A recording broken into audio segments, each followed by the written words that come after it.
there was some cheering. Cheering. My cousin Laura applauded as if she were at a concert.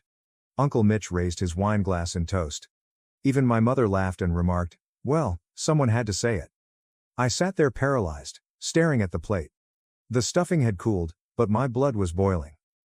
My father did not even glance at me.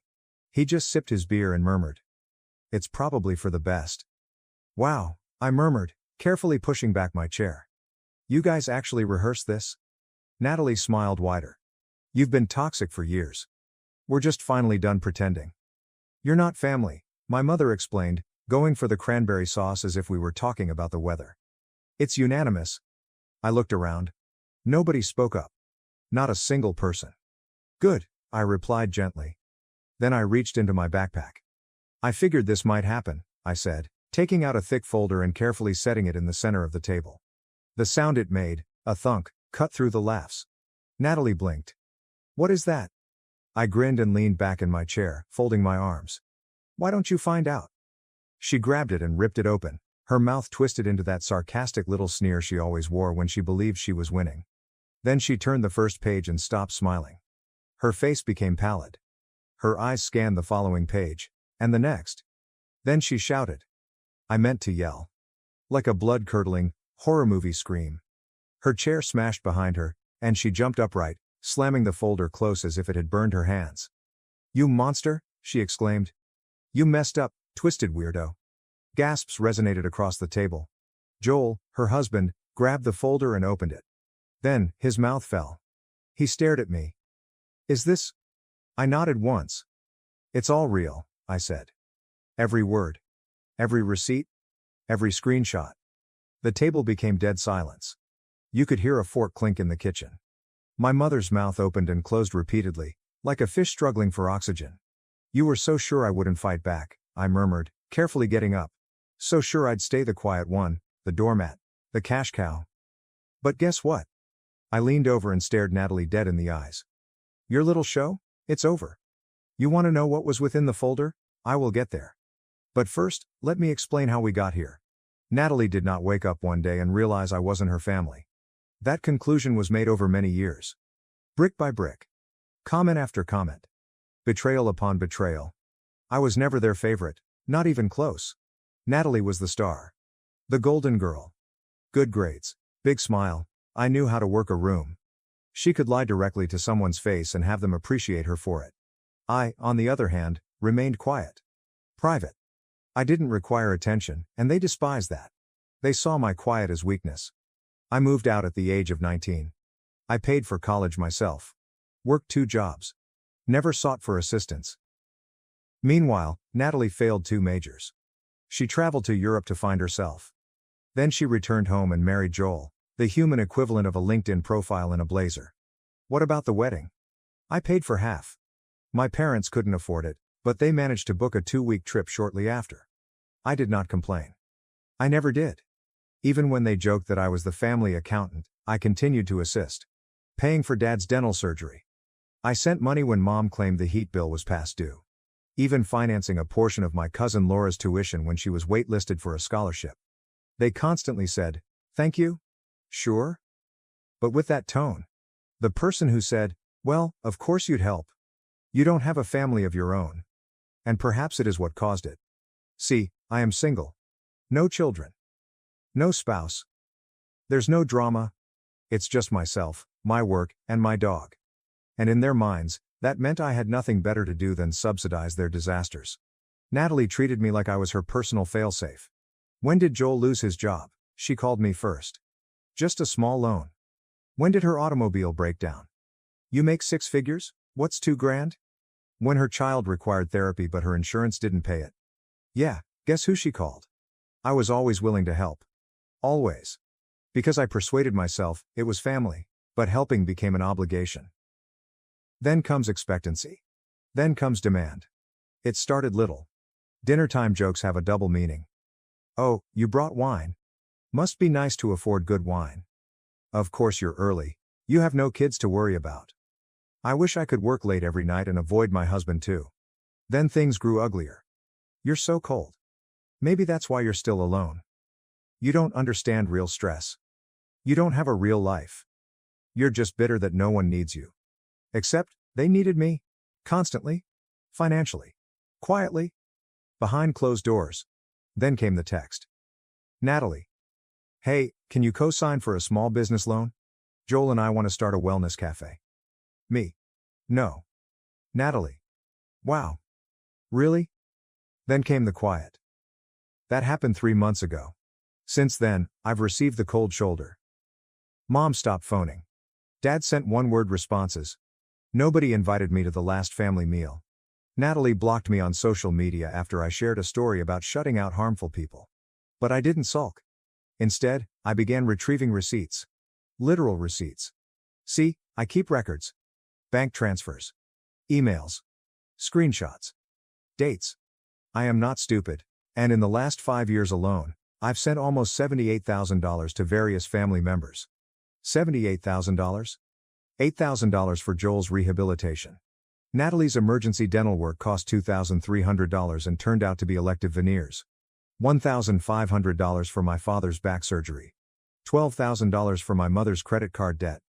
$6,000 for Laura's college move-in expenses. $4,500 for a family emergency that turned out to be a trip to Cabo, and not just once. None of them offered to pay me back.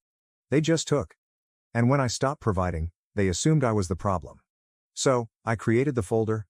All transfer confirmations are included. Every email and SMS demanding funds. Natalie accused me of being deceptive in front of her friend after I declined the loan. A chronology of every large payment I've made over the previous 5 years. And, to top it all off, copies of their mocking Facebook and Instagram posts about me. I have screenshots of Natalie calling me a cash cow with no spine, in a private comment thread that she was unaware I had access to. So, yes. That is what she noticed when she opened the folder. That is what made her scream. Natalie was not only exposed, she was dismantled. Fact by fact. Line by line. Page by page. Meanwhile, the rest of the family discovered what they had done. My mother looked like she was about to faint. Joel? He gazed at the line that read, $4,200 to cover Natalie's credit card used at a hotel in Santa Monica with someone named Alyssa. And merely said, "What is this?" I didn't respond. I did not have to. Because for the first time, I was not protecting myself. I was simply showing them the truth. You kept records? My mother finally asked, her voice trembling. Of everything? I turned to her, calm as always. You never remembered. So someone had to? Natalie was still standing. Still pale. She clenched her hands at her sides. Her gaze darted to Joel. To me. Go to the folder. This is a violation, she said.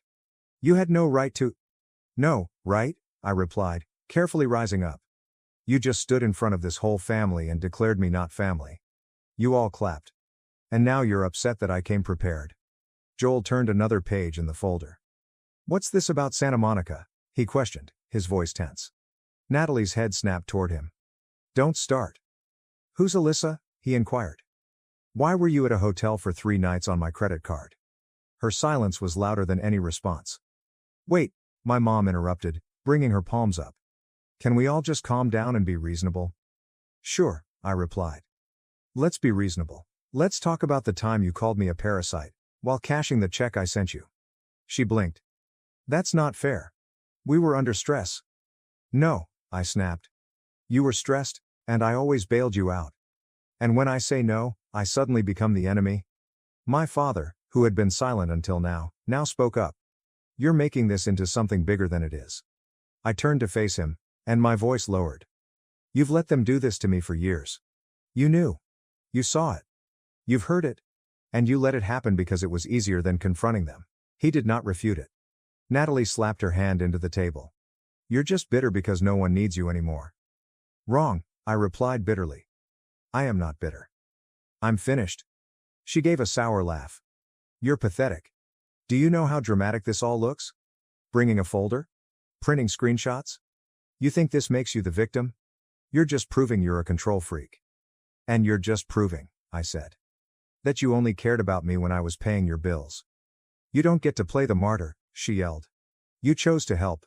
You didn't have to. And yet somehow, I murmured, going forward. You expected it every single time. Until it was no longer helpful, but rather an obligation. And when I stopped, you voted me out. My voice cracked, not from grief, but from wrath. You did not want a brother? You wanted a wallet with legs. Joel stood up, holding the packet. Is this true? He inquired, glancing at Natalie. All of this? Natalie glanced at him, and for the first time, she didn't respond. There are no phony tears. No deflection. There's just silence. You lied to me, he stated. About the hotel, the money, and him? You made it sound like he was insane. I had to, she exclaimed. He was turning everyone against me. I wasn't, I said. You did that all by yourself. The room became quiet again. Then my mother leaned forward and tried again. Her voice softened. Honey, we may have overreacted, but it's still family, and families quarrel. Let's put this behind us. I shut her off. You're not hearing me. She blinked. What? I am not seeking for peace. I am not asking for forgiveness. I am telling you, I'm finished. Natalie scoffed. Oh, stop pretending like this is some big moment. You've said that before. I looked her dead in the eye. Not like this. I reached into my coat pocket and took out another envelope. What now? My father inquired, obviously fatigued. I tossed it on the table. Joel snatched it before it slid away. He opened it, read the first line. His eyes expanded. What is this? He murmured. I responded for him. Power of attorney documents for mom were revoked. Medical proxy, revoked. Emergency contact information has been removed. I've already signed the paperwork. I am no longer legally or emotionally liable for any of you. My mother gave a gasp. You're cutting ties? Completely? Completely, I replied. Starting now. You're being selfish, she replied, tears welling up in her eyes. We made mistakes, but we're still your family. I turned to face her, and my voice fell again, calm, final, number you're not. I grabbed my coat, took one more look at them before walking out the door. Leaving them in the midst of Thanksgiving dinner. Stunned and speechless. Surrounded with cold food and unpleasant truths. I walked out. And I did not look back. Not because it wasn't painful, it did. But when I closed the door behind me, stepped off their porch, and entered the cold night air, I felt something move within of me. For the first time in years. I could breathe. I didn't drive directly home. I pulled off the road near a lake I used to frequent as a child. Where Dad used to go me fishing. I sat there, silent. Looking out at the quiet water. And I experienced something I hadn't felt in a long time. There's nothing grabbing my attention. There is no guilt. There is no pressure. No one is waiting for a check, or a ride, or a favor. Only quietness. The next morning was silent. The following day, nothing happened. But on the third day the texts began. First, my mother. A missed call. Then another. Then a voicemail. You really mean it? We were angry, but we're still your family. I did not respond. Natalie then sent text messages. You don't even realize what you've done. Joel's filing for divorce. Are you happy? Something is really wrong with you. Then my father. You went too far. We all said things we regret, but what you did was nuclear. Your mother is a wreck. Come fix this. I did not respond to any of them. And honestly, I expected to feel guilty. I imagined myself tossing and turning at night, wondering if I had gone too far. But instead, I slept better than I have in years. There was no more second-guessing each text. Stop waiting for the other shoe to drop. No more late-night Venmo solicitations or guilt trips posing as emergencies. For the first time in decades, I could hear myself thinking. I began waking up early. Going on runs. Making coffee slowly. I made appointments that I had put off for years. Dentist, doctor. Even a psychotherapist. Not because I was broken. But I was now free to care for myself. I rewrote my emergency contacts. I removed my parents. I changed my passwords. Froze all joint accounts they had access to. I blocked Natalie on all platforms. It wasn't about vengeance anymore. It was about coming to a close. A week after Thanksgiving, I received a text from Laura, my cousin who clapped when they voted me out. I didn't know you paid for my tuition. I'm sorry. I followed the crowd. You were always the one who actually helped. I didn't respond. But I reread it twice. Then another surprise. A message from Joel. I filed the papers. Everything in that folder checked out. She cheated. Lied. Manipulated. Not just you, me too. He added. You did the right thing. I should have left sooner. I wasn't expecting that. But it landed. A few days later, I did something I hadn't done for years. I applied for a job in a different city. Not because I'm running, but I was finally free. No more. You should stay close to home. No more. Who will take care of them if you leave? I began reconnecting with friends I had not seen in years. People I'd withdrawn from since I was always preoccupied with family matters. And the wildest part? Some of them saw my message on Reddit. They contacted out simply to say, "We're proud of you." That was brave. Nobody asked for money. No one made me feel guilty. Nobody tried to spin it. Simply support. Simple, honest, clean. Somebody asked me, "Don't you regret it?" I thought for a second. Vince said, "I only regret not doing it sooner." I assumed that was it. And in a way, it was. But with individuals like them, nothing ever goes well. Especially as kids begin to feel the effects of your absence. The first several weeks following Thanksgiving were peaceful. Beautifully and frighteningly calm. No calls. There is no guilt. Just peace. Until Christmas. On December 22nd, I received a text message from my mother, just a photo. This was their living room. Dressed in stockings. A half-decorated tree. Front and center, a large empty space where they normally stack the presents. "It doesn't feel the same without you," the caption read. "Ellie constantly wonders why Uncle is not coming this year." I stared at it for quite a while. No apologies, no ownership, just the same manipulative tone. "Look at what you've done. Take a look at who you are harming." I didn't respond. Natalie tried phoning on December 23rd. I let it ring out. She then sent a message. "I realize I messed up, but you don't have to punish everyone. Please come by for Ellie. She misses you." 2 minutes later. "Additionally, Mom and Dad are behind on their mortgage. I understand you don't care anymore, but the bank called today. I assumed you would want to know." There it was. The request. Always wrapped in a cloak of guilt. It was always coated with faux tenderness, but it always concluded with a request. I blocked that number. On December 24th, Dad sent another text. "You made your point. We get it. But that is plenty. We need assistance. We are still your blood." That night, I sat alone by the fireplace, drinking a glass of wine. I gazed around my tiny apartment. There was no tree or noise, just me and the solitude that they said would ruin me. And for the first time in my life, I felt grateful for the silence. But it did not end there. In January, I received a call from an unfamiliar phone number. I took it up out of habit. "Is it Daniel?" a man's voice inquired. "Yes." "Who is calling?" "My name is Mark," he said. "I am phoning on behalf of your father. He added that you are the chief executive of the family trust." I froze. I removed the job 2 months ago. I stated that it was finalized by the family attorney. My name is not on anything. The man stopped. "I see. Your father stated that he was unable to contact you directly and requested that I investigate options in that situation." Of course they were. Natalie and my parents had run out of choices. The ATM was closed. The safety net was gone.